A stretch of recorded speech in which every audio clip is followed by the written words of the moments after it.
Dear student, आज इंशाल्लाह हम लोग थ्योरम 12.1 करने जा रहे हैं।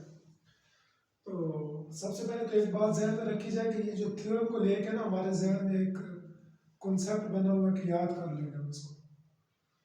याद कैसे करेंगे थ्योरम? जब तक आपको समझ नहीं आएगा आप कैसे याद करेंगे इसे?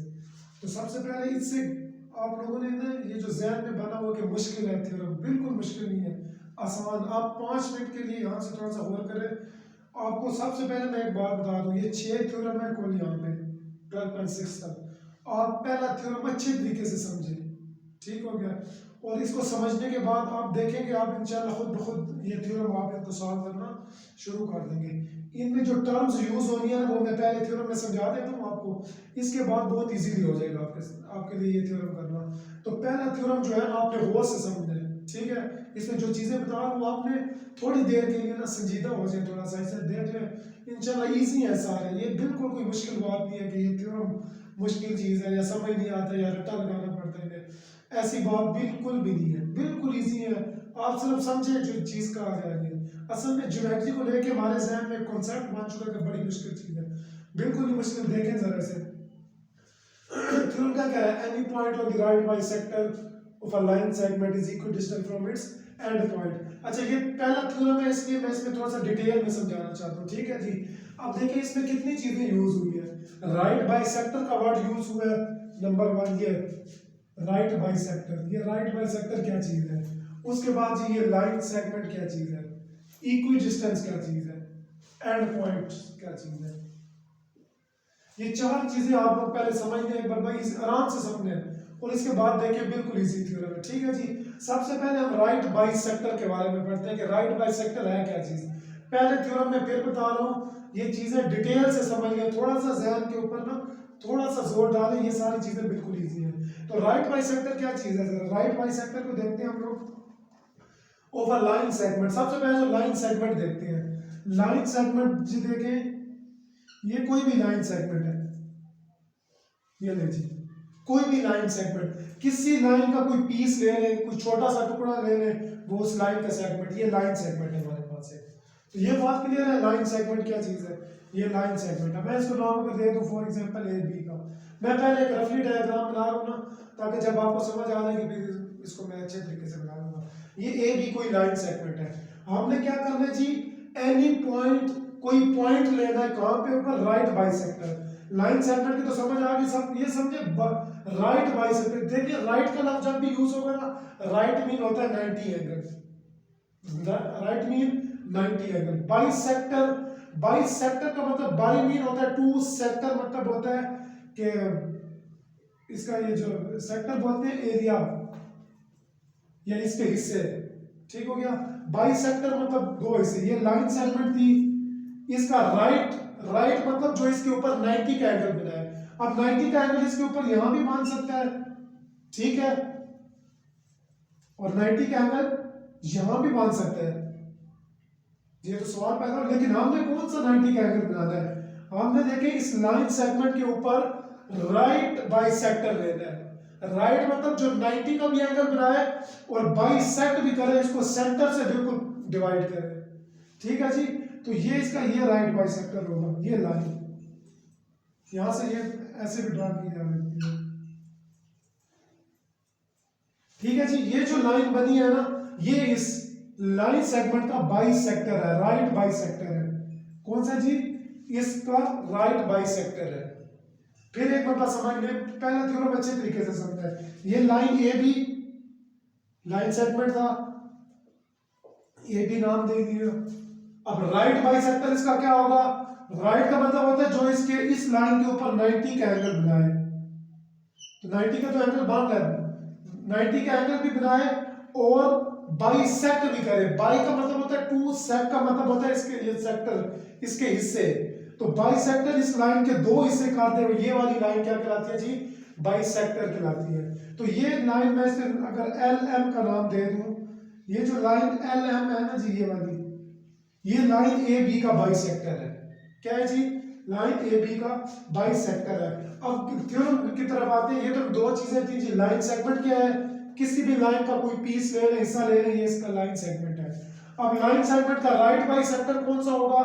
ऐसी लाइन जो इस लाइन के ऊपर राइट हो 90 का एंगल भी बनाए और इस लाइन को बाइसेक्ट भी करे। बाइसेक्ट मतलब दो बराबर हिस्सों में यहां से काटे या तकसीम करे, क्या कहते हैं उसको? Right bisector. तो ये line L M A B का राइट बाइसेक्टर हो गया। क्लियर जी?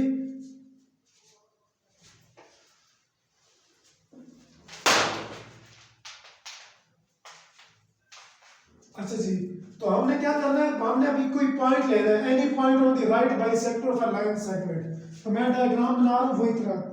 ये देखिए, ये ए बी हमारे पास कोई लाइन सेगमेंट हो गया, ये इसका क्या हो गया जी? ये राइट बाइसेक्टर हो गया। इसको नाम दे देते हैं हम लोग एल एंड एम का। ये इसका राइट बाइसेक्टर हो गया। वो कह रहा है कि एनी पॉइंट, कोई पॉइंट है कहां के ऊपर? On the right bisector. ये देखिए, ये राइट बाइसेक्टर है, इसके ऊपर आप कहीं भी पॉइंट ले सकते हैं। तो हम यहां पर चले मानते हैं कि ये पॉइंट पी है जी, ये पॉइंट पी है। Any point on the right bisector, कोई भी पॉइंट ले लो राइट बाइसेक्टर के ऊपर। किसका राइट बाइसेक्टर है जी? लाइन सेगमेंट का। ये लाइन सेगमेंट, ये इसका राइट बाइसेक्टर। ये राइट बाइसेक्टर के ऊपर कोई पॉइंट लिया तो यहां तक ये चीज है ना, ये गिवन में है जी। ये याद रख लें, थ्योरम में जो पहली लाइन है ये गिवन, जो दूसरी लाइन है वो प्रूव करनी है। यहां तक गिवन है any point on the right bisector of a line segment, यहां तक गिवन। यहां से यहां तक हमने करना है प्रूफ। तो प्रूफ में क्या करना है जी? ये जो हम लोगों ने पी पॉइंट लिया है ये इक्वी डिस्टेंस होगा, मतलब मसावी फासला होगा, इसका फासला बराबर होगा। कहां से कहां तक जी? From the end points.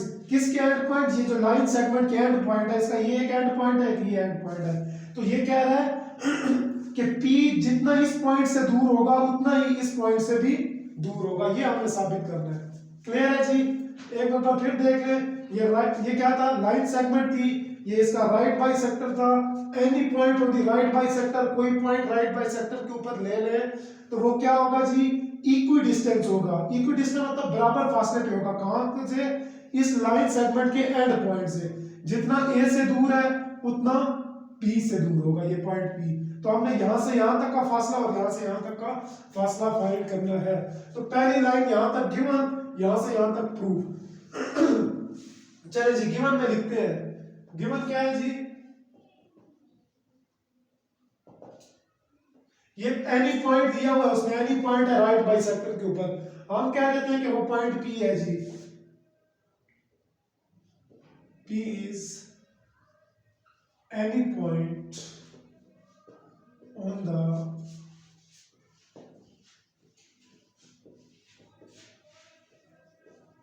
right bisector। ये राइट बाइसेक्टर कौन सा जी? LM है। Right bisector LM, any point of the right bisector LM किसका बाइसेक्टर है जी? Of line AB, of line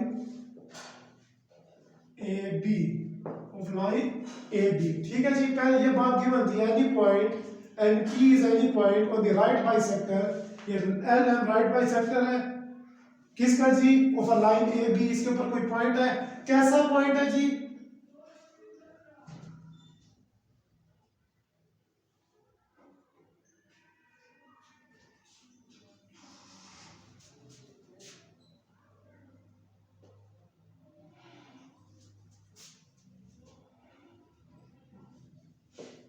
such that AC BC के कॉन्ग्रुएंट है। AC BC इक्वल है जी। कैसे जी? ये देखिए ना, ये C पॉइंट है, ये सेंटर पॉइंट है। ये C वैसे कौन सा पॉइंट है? C वो पॉइंट है जहां पे ये लाइन सेगमेंट को ये राइट बाइसेक्टर जहां पे कट कर रहा है, जहां पे इंटरसेक्ट कर रहा है, वो पॉइंट हमने C ले लिया। चूंकि ये राइट बाइसेक्टर है, सेंटर से काटेगा, ये डिस्टेंस और ये डिस्टेंस इक्वल हो रहा है। अब हमने प्रूफ क्या करना है जी? टू प्रूफ क्या करेंगे जी? प्रूफ हमने करना है यहां से यहां तक जितना डिस्टेंस है वो इक्वल है। मतलब P से A तक का डिस्टेंस और P से B तक का डिस्टेंस इक्वल है। यहां से हम ये कंस्ट्रक्शन में करेंगे तो हमने शो करना है जी PA distance is equal to PB congruent है, ये इक्वल है जी पी ए पी बी के, ये सारे शो करना है। कंस्ट्रक्ट क्या करना है जी, कंस्ट्रक्शन थ्योरम में ये तीन चीजें होती हैं, given, to prove, construction.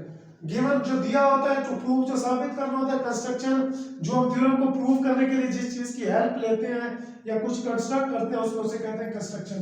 Construct क्या करेंगे जी, पी को ए से भी ज्वाइन करें एंड पी को बी से भी ज्वाइन करें। हमने यहां से यहां तक का डिस्टेंस और यहां से यहां तक का इक्वल से शो करना है। कंस्ट्रक्ट क्या किया, join P with A and B, A and B. अब देखिए यहां तक हम लोग पहुंच चुके हैं। ये तीन स्टेप करने के बाद जब यहां तक आप पहुंच चुके तो मतलब आप आधे तक पहुंच चुके। इसके बाद हम स्टेटमेंट लिखेंगे और रीजन लिखेंगे, स्टेटमेंट एंड रीजन लिखेंगे। तो मैं इसको रेज करने जा रहा हूं, आप लोग इसको नोट कर लीजिएगा।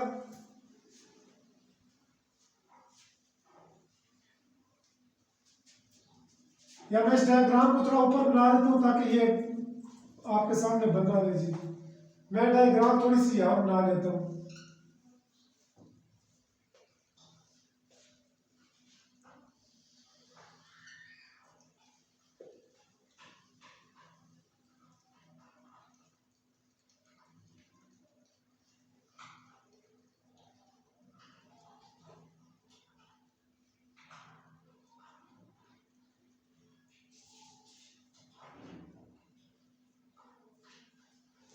ठीक है जी, ये सी पॉइंट जहां पे इंटरसेक्ट कर रही है ये लाइन, ये डायग्राम ऊपर बना ली ताकि मैं यहाँ पे आपको स्टेटमेंट और रीजन लिख के बता सकूं। चलिए जी शुरू करते हैं।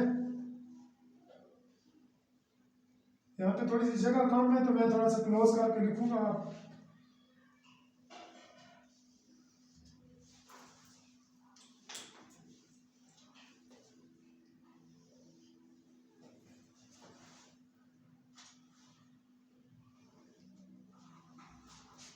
Statement, reason. अच्छा जी, अब हमारे पास देखिए दो ट्रायंगल्स बन चुकी है। कितनी ट्रायंगल्स, दो ट्रायंगल्स। ये एक मतलब बात समझ लें, जब भी थ्योरम प्रूफ करेंगे ना, ये 6 के 6 या जितने भी है, आप लोगों ने देखना ये जो दो ट्रायंगल बनेगी ना, हमारा टारगेट क्या होगा कि ये जो दो ट्रायंगल्स बनी है हमने इनको कॉन्ग्रुएंट शो करना है। ठीक है जी, कॉन्ग्रुएंट शो करना है। कॉन्ग्रुएंट का मतलब मैं अभी आपको समझाता हूँ। ये जो दो ट्रायंगल हमारे पास बनी है, मैं यहाँ पे ड्रा कर लेता हूँ। ये कौन कौन सी बनी है जी, मैं शॉर्टली ड्रा कर लूंगा। एक ये ट्रायंगल हमारे पास बनी है और एक ये ट्रायंगल बनी। ये कौन सी बनी है जी, पी ए सी, यहाँ पे 90 का एंगल है। ये कौन सी बनी है जी,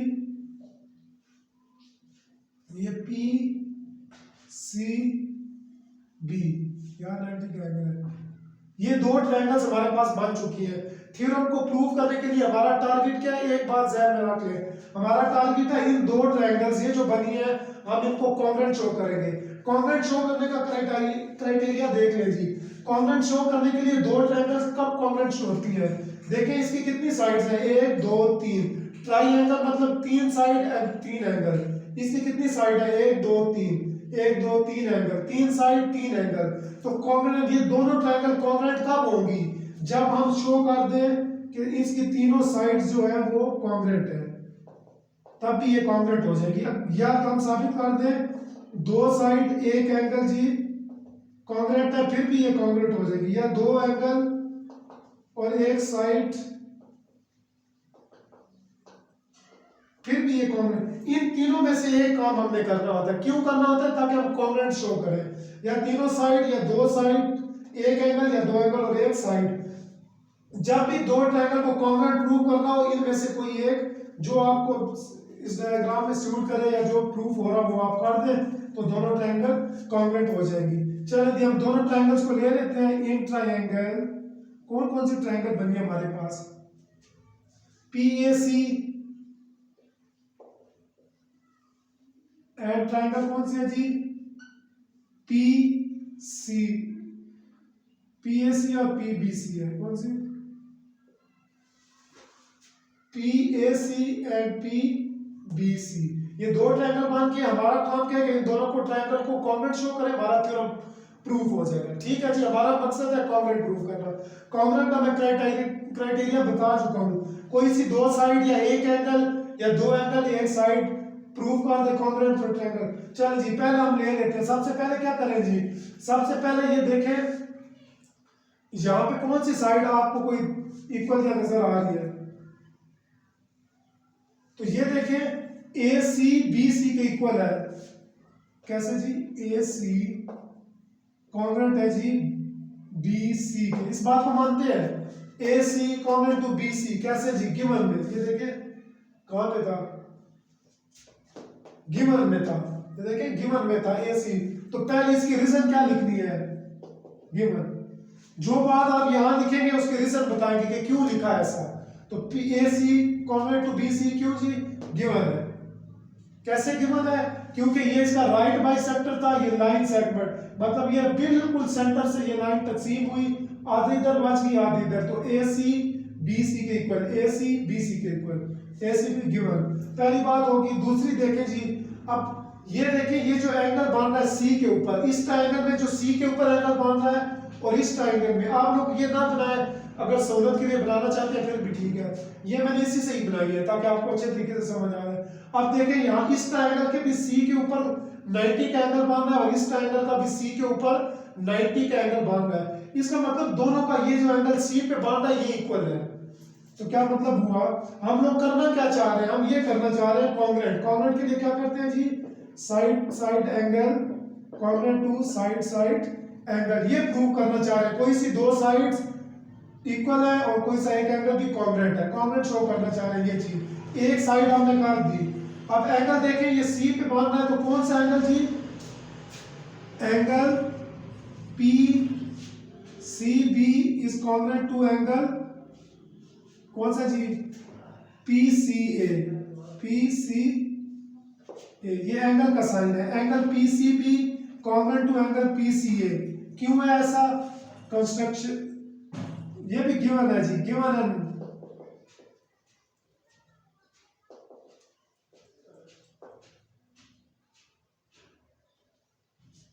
गिवन ही लिखते हैं क्योंकि देखें गिवन ही था ना, ये राइट बाइसेक्टर है, तो राइट बाइसेक्टर का मतलब है ये 90 के एंगल होंगे। राइट बाइसेक्टर ये भी गिवन है, गिवन है 90 एंगल, गिवन 90 एंगल, ये लिख लें। चलें जी, अच्छा दो बातें होगी, एक साइड एक एंगल सेम हो गया। अब एक साइड और करनी है, तो देखिए इसकी PC साइड इसकी PC, ये देखिए PC वाली साइड जो है वो दोनों में कॉमन है, दोनों ट्रायंगल्स की एक ही है PC, इस ट्रायंगल की PC और इसकी, ये देखें इस डायग्राम में, तो ये कॉमन है। तो इसका मतलब क्या हुआ कि ये जो PC है ये किसके इक्वल है? PC के कॉन्ग्रुएंट है। PC जो साइड है इसकी ये PC के कॉन्ग्रुएंट है, क्यों? ये कॉमन है जी।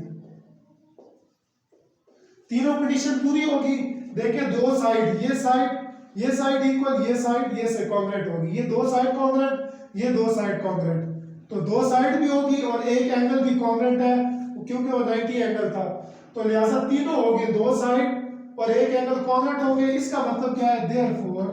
देयरफॉर क्या हो जाएगा जी? The triangle PAC is congruent to triangle PBC। तो ये जो ट्रायंगल क्या होगी जी? कॉन्ग्रुएंट होगी। क्यों होगी जी? ये वाली रीजन है जी, साइड एंगल कॉन्ग्रुएंट टू, ये रीजन है जी। क्यों ये कॉन्ग्रुएंट होगी? क्योंकि इनकी दो साइड और एक एंगल आपस में कॉन्ग्रुएंट होंगे। अब कॉन्ग्रुएंट की डेफिनेशन समझे। कॉन्ग्रुएंट ट्रायंगल कौन सी ट्रायंगल होती है?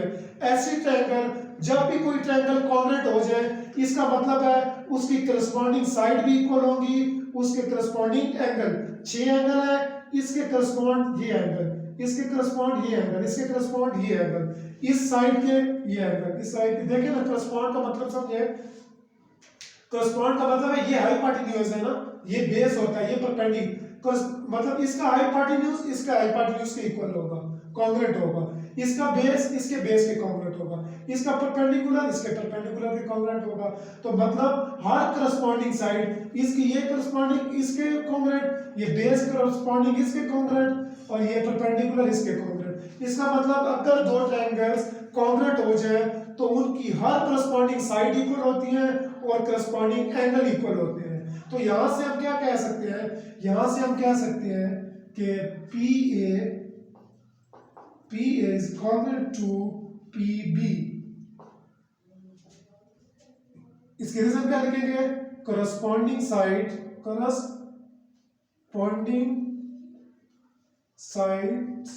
Of congruent triangles, corresponding side of congruent triangles पूरा लिख लेना है आपने।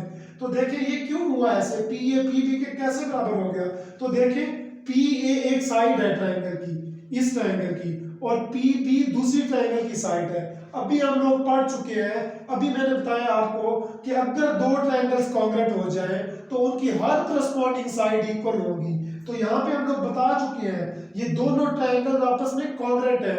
जब ट्रायंगल कॉन्ग्रुएंट होगी इसका मतलब हर करस्पॉन्डिंग साइड इक्वल है। तो PA ये साइड है, ये हाइपोटेन्यूज वाली, तो ये इसके करस्पॉन्ड इस ट्रायंगल की ये साइड है। तो मतलब ये साइड और ये साइड इक्वल होगी ना, क्यों, क्योंकि ये कॉन्ग्रुएंट ट्रायंगल है। तो लिहाजा PA PB के बराबर हो गया। क्यों हुआ जी, corresponding side of a congruent triangle है। तो ये हमारा थ्योरम था, यही प्रूव करना था कि PA कॉन्ग्रुएंट टू PB। तो देख लें ये थ्योरम थोड़ा सा डिटेल में इसलिए समझाया है क्योंकि इसमें नई चीजें थोड़ी टर्म्स आ रही थी वो भी डिफाइन की है। ये थ्योरम अच्छे तरीके से समझे, यही हमारा मिशन होगा। हर दफा जो ट्रायंगल्स बनेगी हम उनको कॉन्ग्रुएंट साबित करने की कोशिश करेंगे। जैसे ही कॉन्ग्रुएंट साबित हो जाएगी हम उससे अपना जो हमें रिजल्ट चाहिए होगा वो निकाल लेंगे। तो ये क्राइटेरिया याद रख लें कि दो ट्रायंगल को कॉन्ग्रुएंट कैसे शो किया जाता है। कोई मुश्किल नहीं, हमने ये साइड इक्वल कर दी, ये एंगल इनके कॉन्ग्रुएंट कर दिए, और दूसरी साइड ये दो साइड कॉन्ग्रुएंट होगी, ये एंगल कॉन्ग्रुएंट हो गया। तो इसका मतलब ये दोनों ट्रायंगल ही कॉन्ग्रुएंट है। जब ट्रायंगल कॉन्ग्रुएंट है करस्पॉन्डिंग साइड कॉन्ग्रुएंट होगी। तो लिहाजा PA और PB करस्पॉन्डिंग साइड थी, ये इस वजह से कॉन्ग्रुएंट, और यही हमने प्रूव करना था।